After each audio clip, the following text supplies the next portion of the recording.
Every time I come to a concert, I know that I'm going to experience something that is going to energize me. It's going to lift me up. It's going to challenge me in some cases with some of the more modern pieces. I think it's fabulous. It's part of my life. I really love the fact that the SPCO can on a program perform anything, from Bach to something that was composed in the last year. You don't get tired of hearing the classics, but it's nice to have them mixed in with some things that you haven't heard before.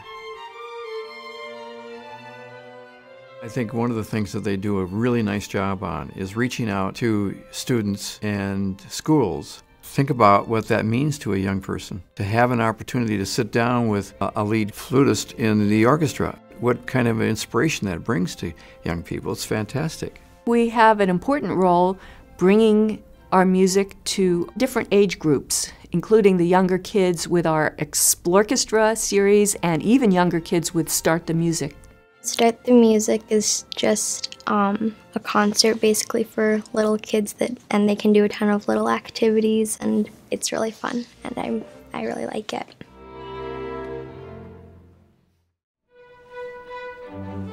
The SPCO's Club 2030 program makes it possible for people between the ages of 18 and 39 to attend concerts at a reduced rate. It promotes classical music through programs such as happy hours that take place after some of the concerts. At some of them, we've had musicians actually perform during the happy hour, and that makes people feel special, I think, to have sort of a private performance that they're able to attend. I brought a lot of friends out to those, and they loved it. They all said, God, I had no idea that people were making this kind of music, and that this many young people were excited about classical music.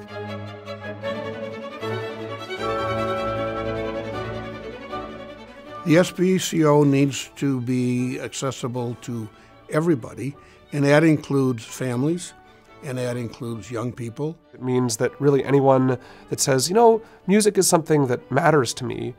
I don't have a lot of money to spend, but I would really love to be able to see a top-notch orchestra. And that means that we can cultivate a new generation of listeners that maybe originally would have thought that this music was not accessible to them. We play in at least 11 different venues at this point, all over the Twin Cities. And I think that's very, very unique, because most places you have to go to some big concert hall.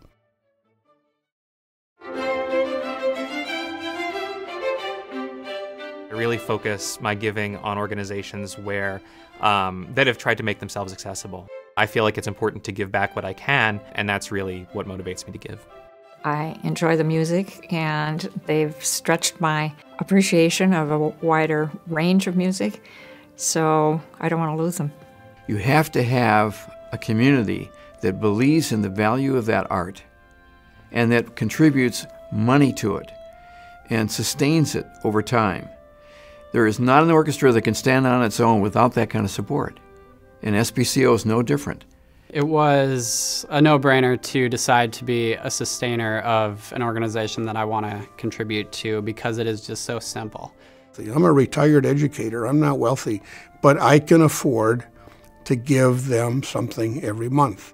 It's painless, it's easy, goes on my credit card, and it's something I budgeted for. Every person who listens to this orchestra, goes to this orchestra, really owes it to themselves and to their future generations and their children to support this orchestra on a sustaining basis.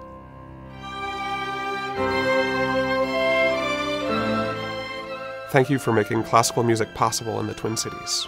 Thank you for helping us bring this music, which we love, to our very own community here in the Twin Cities. I appreciate all those who give to this organization. Thank you for helping to provide world-class music to our communities. I'd like to again thank all the donors who've helped make the SPCO possible. Thank you for making fun concerts for the kids possible.